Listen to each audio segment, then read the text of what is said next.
Hello friends, MB cook dot লাইফস্টাইলে আপনাদের সবাইকে স্বাগত। আজকে আমি আপনাদের সাথে শেয়ার করতে চলেছি বাঙালির মনপ্রিয় রেসিপি সরষে ইলিশ। এই রেসিপিটি কে না ভালোবাসে। আশাটা কি সব বাড়িতেই কম বেশি এই রেসিপিটি মাঝে মধ্যেই হয়।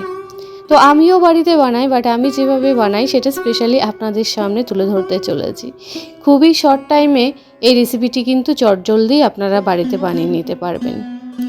তো ফ্রেন্ড, আমার রেসিপিটি দেখার পর আপনাদের যদি ভালো লেগে থাকে আর আপনি যদি আমার চ্যানেলে সাবস্ক্রাইবার না হয়ে থাকেন তো প্লিজ চ্যানেলটিকে সাবস্ক্রাইব করে নেবেন। আমি এখানে একটা 400 গ্রাম মতো ওয়েটের একটা ইলিশ মাছ নিয়েছি, নিয়ে টুকরো করে ভালো করে ধুয়ে নিয়েছি। মাছের গায়ে কিন্তু জল লেগে নেই। এই অবস্থায় নুন হলুদ দিয়ে মাছগুলোকে ভালো করে মেখে নেব। তবে নুন হলুদটা মাছের পরিমাণ অনুযায়ী কিন্তু ইউজ করবেন। তো মাছগুলোকে ভালো করে মেখে নেব। সর্ষে ইলিশ করতে বেশি সময় লাগে না, মোটামুটি 10 থেকে 15 মিনিটের মধ্যেই কিন্তু রেডি হয়ে যায়।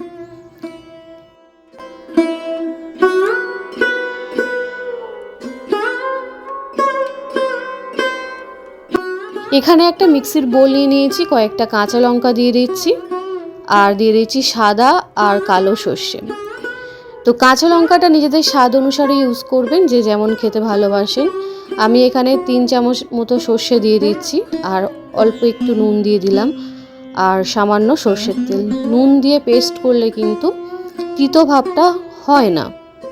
একটা স্মুথ পেস্ট বানিয়ে নেব পরিমাণ মতো জল দিয়ে। আপনাদের কাছে যদি মোটা সর্ষেটা থাকে তাহলে কিন্তু ওই সর্ষের তিতো হয় না। তো দেখুন হয়ে গেছে। তো আরও একটু সামান্য জল দিয়ে দিচ্ছি, দিয়ে ভালো করে একটু চামচ দিয়ে নেড়ে দেব। দিয়ে এটাকে আমি ছেঁকে নেব। ছেঁকে নিলে যেটা সর্ষে বাটা দিয়ে অনেকের খেলে আর কি প্রবলেম হয় গ্যাস অম্বলের, কিন্তু সর্ষে বাটা যদি ছেঁকে রান্না করা যায় তাহলে কিন্তু গ্যাস অম্বলের ভয় থাকে না। এটা সবাই ছোট থেকে বড় বয়স্ক সবাই কিন্তু খেতে পারে। তো এইভাবে আমি ভালো করে চেপে চেপে আমি ছেঁকে নেব।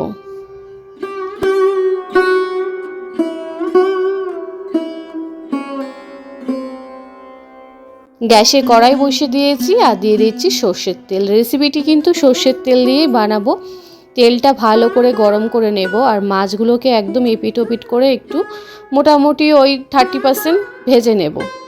পুরো একদম কড়া করে ভাজবো না। নর্মালি যে একটা অনেকেই কাঁচা মাছ খেতে ভালোবাসে না, আমি কাঁচা মাছ খেতে ভালোবাসি না, যার কারণে আমি একটু ভেজে নিচ্ছি। আপনারা চাইলে কাঁচা মাছ করতে পারেন।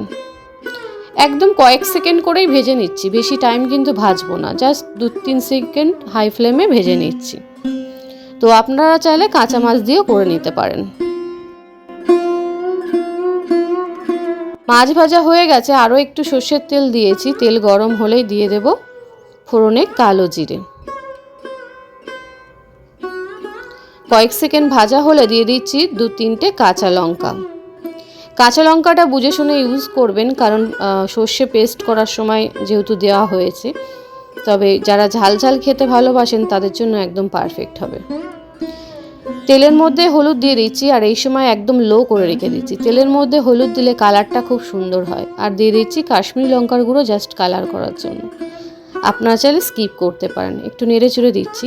তেলের মধ্যে যখন হলুদ দেবেন অবশ্যই ফ্লেমটা একদম লো রাখবেন, না হলে কিন্তু পুড়ে গিয়ে কালো কালার হয়ে যাবে। এবার ওই পেস্ট করা মশলাটা দিয়ে দিচ্ছি, দিয়ে ভালো করে একটু নেড়ে চেড়ে দেব। ওই বাটি ধোয়া জল দিয়ে দিচ্ছি, কারণ সর্ষে দিয়ে কষাতে নেই, তাহলে কিন্তু তিতো হয়ে যায়। জাস্ট ভালো করে একটু নেড়ে চেড়ে দেবো, আর এই সময় ফ্লেমটা হাই করে নেব। দিয়ে দিচ্ছি পরিমাণ মতো নুন। নুনটা বুঝে শুনে ইউজ করবেন, যেহেতু সর্ষে পেস্ট করার সময় একটু নুন ইউজ করা হয়েছিল। তো ঝোলের সাথে আরও একটু মিক্স করে নিয়েছি।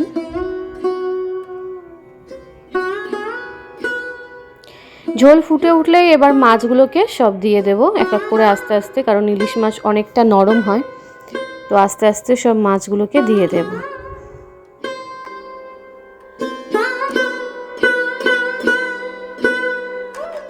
ঝোল ফুটে উঠেছে, ঝোলের সাথে ভালো করে মিক্স করে নেব। আর আপনারা যদি কাঁচা মাছ দেন তাহলে মোটামুটি 10 মিনিট লো ফ্লেমে ফুটিয়ে নেবেন। যেহেতু আমি মাছটা ভেজে নিয়েছি, মোটামুটি 5 মিনিট লো ফ্লেমে মাছটাকে সিদ্ধ করে নেব, যাতে মাছের মধ্যে সব মশলাটা যায়। সামান্য একটু চিনি দিয়ে দিয়েছি জাস্ট ব্যালেন্সটা ঠিক রাখার জন্য। তো দিয়ে দিচ্ছি কয়েকটা কাঁচা লঙ্কা। এটা ঝালের জন্য না, এটা জাস্ট একটা খুব সুন্দর মানে একটা স্মেল, গন্ধ আসে, খেতে ভালো লাগে। তো এবার আমি ঢাকা দিয়ে রাখবো মোটামুটি 5 মিনিট একদম লো ফ্লেমে।